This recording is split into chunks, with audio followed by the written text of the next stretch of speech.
nyatet, orang ngomong nyatet situ sekretaris. Aspri. Aspri Ibu Dani. Mau ikut sama Bu Dani ke Papua? Mau tadinya mau ya? Mau ya? Ke Papua, Bu. Iya. Mau kan? Nah, jadi ceritain Papua dulu. indah loh. Iya. Cerita dulu pengalamannya supaya adik saya terbayang gitu loh. Jadi job description-nya apa begitu? Iya, ya tadi menyambung apa yang disampaikan Mbak Sahnas tadi, saya memang pernah ditugaskan di Intan Jaya sebagai tim gabungan pencari fakta yang dibentuk Menko Polhukam.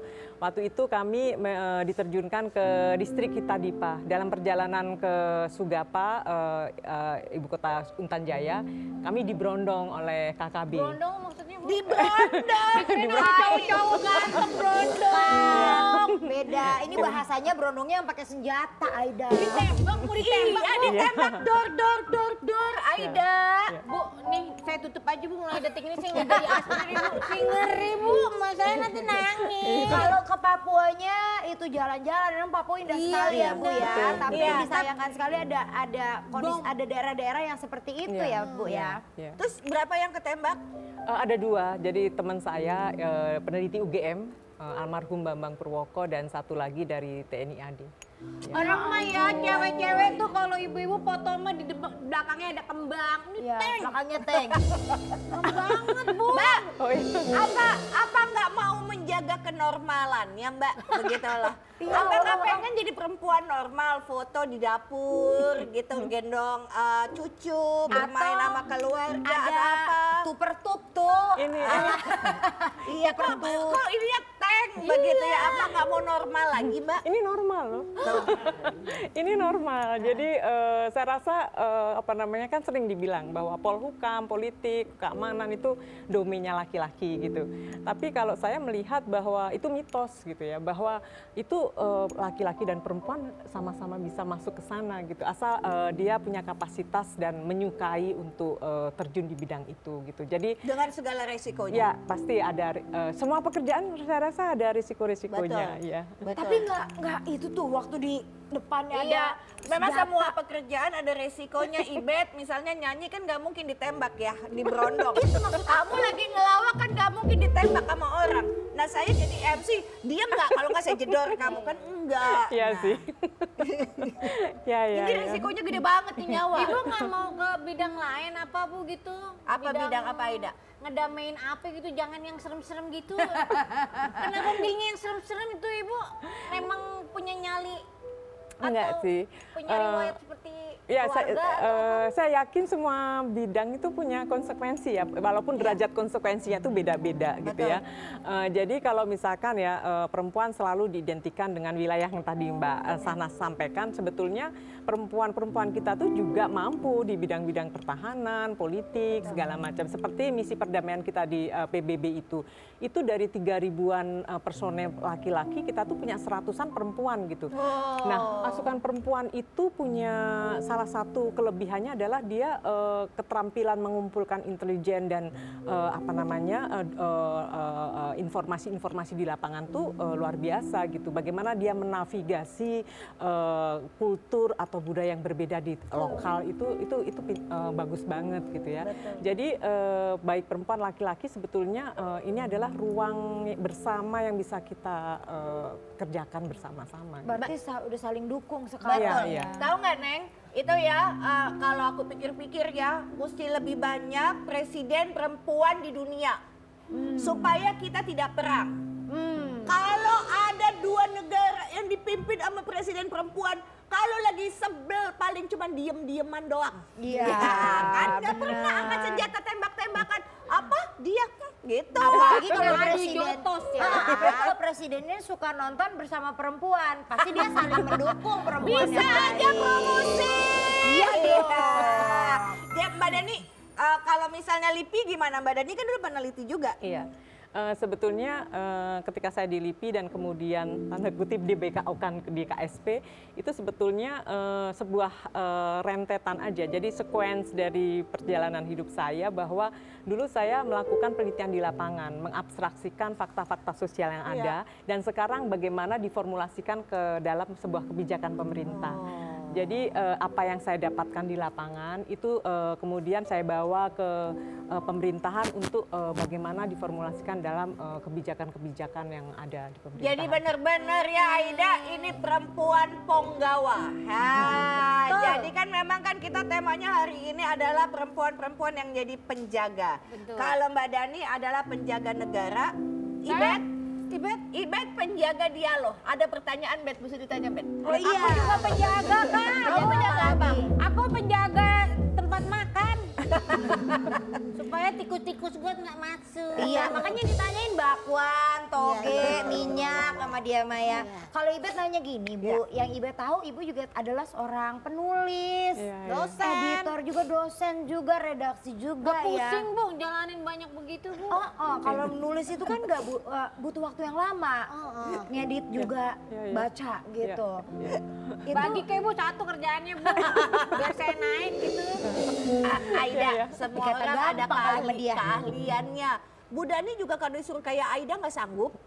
nungguin kumis ya. Nungguin kumis kayak begitu mah nggak sanggup. Kalau Bu Dani bisa komedi sama saya lagi juga habis riwayat saya. Ya. Jadi gimana? Ngatur waktunya gimana tuh Bu? Ya, sejak di kantor staf presiden, saya kan juga dibantu oleh kawan-kawan tim. Saya punya tim dan salah satu tim itu juga mengingatkan saya tentang jadwal, tentang agenda-agenda saya. Dan saya rasa itu lama-lama karena ini berjalan sudah lama, jadi saya jadi punya naluri bagaimana mengatur waktu itu seperti apa gitu. Karena saya pasti ditanya, ini apakah hanya soal kerja aja yang saya pikirin, bagaimana rumah, bagaimana anak-anak gitu kan. Nah, itu kan bentuk dari negosiasi-negosiasi yang bisa kita lakukan gitu. Jadi saya juga ngobrol sama anak-anak bahwa dan anak-anak tahu sejak SD, sejak TK kalau misalkan saya kerja biasanya saya ajak.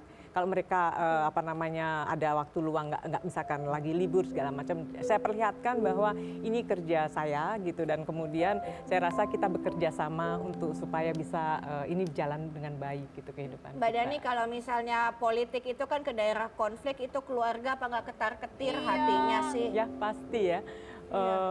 Biasanya saya ke ibu saya gitu ya dan doanya panjang gitu, semoga selamat, semoga cepat kembali dengan selamat dan lain-lain. Nah, anak-anak saya biasanya gitu. Dan ketika peristiwa di Intan Jaya itu, anak saya itu sampai mengirimkan di Instagram bahwa waktu itu saya sempat akhirnya waktu di Jayapura saya telepon, saya bilang mama aman gitu. Dan dia nulis di Instagramnya, lega akhirnya setelah lama tidak mendapatkan kabar dari mama karena memang sinyalnya buruk sekali waktu itu. Dan dia posting di Instagram gitu. Saya baru sadar setelah berapa bulan gitu. Wah, saya jadi terharu sekali bahwa Sungguh terlalu. Iya. Kenapa baru 5 bulan Bu tahunya Bu? Lama ya. Tapi Ibu bagus ya, door to door ya. Dora mau nanya, Dora. Udah biarin abaikan aja. Apa nanya apa? Halo Ibu. Ya. Namanya Dora Bu. Oh ya, Mbak Dora ya. Umur enggak ya? Nggak usah. Mau tanya, apa Nanya pendapat dan mulu, komentar Ibu tentang begal yang sekarang lagi viral ini, Bu? Oh iya. Dong, Itu yang tadi pendapat berita aku Ibu, baca gitu. tuh Kak. Iya. Berita Ya. begal. Ini pasti merujuk ke contoh yang di NTB ya. Iya, betul. Ya, ini kan menarik ya karena begal yang membela dirinya, kemudian dia menjadi tersangka. Ya, kemudian kan masyarakat bereaksi, mengkritik, kemudian mengirim, bukan hanya itu, kantor staf presiden pun juga dikirimi keberatan segala macam. Dan ini saya rasa Kabareskrim langsung merespons bahwa legitimasi masyarakat untuk menyampaikan kebenaran dalam sisi yang berbeda itu juga perlu didengar. Sehingga waktu itu Kabareskrim juga menyampaikan kepada Kapolda agar dilakukan gelar perkara yang dihadiri bukan saja soal tersangkanya saja, tetapi juga tokoh agama, tokoh masyarakat. Ya, jadi untuk melihat gitu, dan ternyata kan akhirnya dibebaskan. Karena ini juga menimbulkan kekhawatiran bahwa perlawanan kita terhadap ketidakadilan dalam konteks ini adalah begal itu, jangan sampai kemudian masyarakat menjadi pesimis terus merasa kok justru dia yang korban jadi tersangka gitu. Saya kemarin ke sana, saya kemarin sempat dibegal ya. Apa? dibegal di perapatan, saya sih kasih aja. Masa? Cara opa Korea yang begal Oh, begalnya ganteng, jadi nggak apa-apa. Terus malah kamu panggil, ayo coba ulang. Iya, tolong begal saya, kadang saya panggil gitu. Bagus nggak didorong. Mbak Dani, sebetulnya kerjaannya Mbak Dani itu ada kaitannya nggak, betulin kalau saya salah, sama perempuan-perempuan yang mendapat kekerasan? Ya, kemarin RUU TPKS, saya rasa ini adalah RUU yang mendapat sorotan nasional ya. Iya. Ini juga kami yang mengawal, salah satu yang di KSP ikut mengawal itu. Dan Mbak Sarnas, mungkin saya sedikit ingin bicara bahwa RUU TPKS ini mungkin bisa dijadikan semacam model kolaborasi, Iya. bukan hanya pemerintah dengan DPR saja, tetapi juga masyarakat sipil, teman-teman media, sehingga RUU TPKS yang 7 tahun belum bisa disahkan, ini akhirnya dalam 9 hari pembahasan ini bisa disetujui. Wow, hebat luar biasa.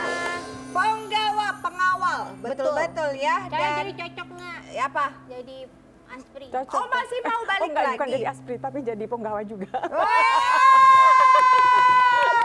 Jadi saya titip adik saya Mbak Dani ya. Tapi jangan ajak saya ke Suneng yang tempat dor-dor ya. Ya nggak bisa milih lah. Ya kalau door to door, pintu ke pintu mau, tapi door-doornya tembakan. Beda kalau door to door mah MLM. Kalau ini kan Polhukam. Nah, satu lagi ini yang betul-betul menjadi seorang penjaga, penggawa, saya, Sarnas perempuan. juga. Oh, kalau ini mah guru semua orang. Oke. Dan wanita yang luar biasa yang selalu bisa menghadirkan pagelaran-pagelaran yang nontonnya selalu full. Wow. Tiketnya selalu habis. Sold out. Dan waktu saya tanya, pernah saya tanya, kenapa nama teaternya adalah koma? Karena supaya tidak pernah titik. Ratna Riantiarno. Bu Ratna. Halo Ibu.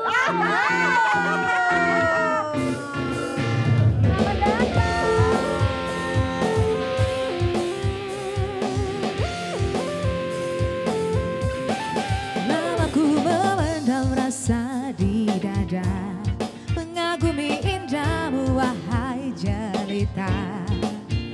Tak dapat lagi ku ucap kata, bisuku diam terpesona.